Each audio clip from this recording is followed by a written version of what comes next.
కాకినాడ జిల్లా గొల్లప్రోలు మండలం చెందుర్తి గ్రామంలోని పుష్కర కాలువ పరివాహక ప్రాంతంలో ధవళేశ్వరానికి చెందిన సూర్య కన్స్ట్రక్షన్స్ ప్రైవేట్ లిమిటెడ్ భారీ ఎత్తున గ్రావెల్ తవ్వకాలు చేపట్టింది. జేసీబీలు, లారీలతో పగలు రాత్రి తేడా లేకుండా తవ్వకాలు కొనసాగుతుండటంతో స్థానిక రైతులు, గ్రామస్తులు అనుమానం వ్యక్తం చేశారు. అనుమతులు ఉన్నాయని కంపెనీ ప్రతినిధులు కొన్ని పత్రాలు చూపించగా అవి ప్రభుత్వ అనుమతి పత్రాలు కాకుండా మైనింగ్ శాఖకు సమర్పించిన దరఖాస్తు పత్రాలేనని గ్రామస్తులు గుర్తించారు. దీంతో వెంటనే గొల్లప్రోలు తహసీల్దార్కు ఫిర్యాదు చేశారు. ఫిర్యాదుపై స్పందించిన రెవెన్యూ అధికారులు సంఘటన స్థలానికి చేరుకొని పరిశీలించగా అధికారిక మైనింగ్ అనుమతులు లేకుండానే తవ్వకాలు జరుగుతున్నట్లు నిర్ధారించారు. వెంటనే తవ్వకాలకు వినియోగిస్తున్న ఒక జేసీబీ, 4 లారీలను సీజ్ చేసి పోలీసులకు ఫిర్యాదు చేయడంతో పాటు మైనింగ్ శాఖ నివేదిక పంపించారు.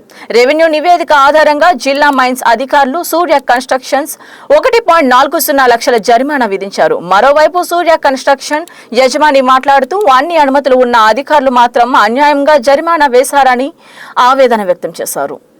నమస్తే అండి, నేను గొల్లప్రోలు మండల రెవెన్యూ ఇన్స్పెక్టర్ అండి. ప్రస్తుతం స్థానికులు ఇచ్చిన ఇన్ఫర్మేషన్, అలాగే లోకల్ పత్రికా విలేకరులు ఇచ్చిన ఇన్ఫర్మేషన్ మేరకు చెందుర్తి పుష్కరకాలకు అనుకున్న గట్టు మీద తవ్వకాలు జరుగుతున్నాయన్న విషయం తెలుసుకుని నేను అండ్ పోలీసు వారు, పంచాయతీ వాళ్ళు వచ్చామండి. అలాగే లోకల్ రైతులు కూడా ఇక్కడే ఉన్నారు. అందరూని వారు ఏమంటారంటే వీళ్ళు వితౌట్ పర్మిషన్ తో అవుతున్నారని చెప్పి వాళ్ళు తెలియజేశారండి. ఆ ఇన్ఫర్మేషన్ మేరకు మేము వస్తే సదరు ప్రాంతంలో ఏంటంటే ఇంచుమించు 4 లారీలు, ఒక జేసీబీ ప్రొక్లైనర్ ఎక్స్కలేటర్ కూడా ఉందండి. అది తవ్వుతున్నారని తెలిసింది. బట్ మేము పర్మిషన్స్ ఏమైనా చూపిస్తే వాళ్ళు పాత పర్మిషన్ ఆల్రెడీ మేము పెట్టామండి, ఇప్పుడు అప్డేటెడ్ మళ్ళీ రివైజ్ చేసి ఇస్తామని చెప్పేసి అన్నారు. అది ఇన్ఫర్మేషన్ అయితే ఇంకా ఇవ్వలేదు మాకు. ఒకవేళ ఇన్ఫర్మేషన్ ఇచ్చి ఇది జెన్యున్ గా ఉందంటే కనుక మేము పట్టుకున్న వెహికల్ యథావిధిగా వదలడానికి ప్రయత్నం చేస్తామండి. లేదంటే యాజ్ పర్ రూల్స్ ఏమైనా ఉంటే కనుక వెహికల్స్ ఇచ్చేయడానికి మాకు ఉన్నతాధికారుల 4 వెహికల్స్ ఉన్నాయండి.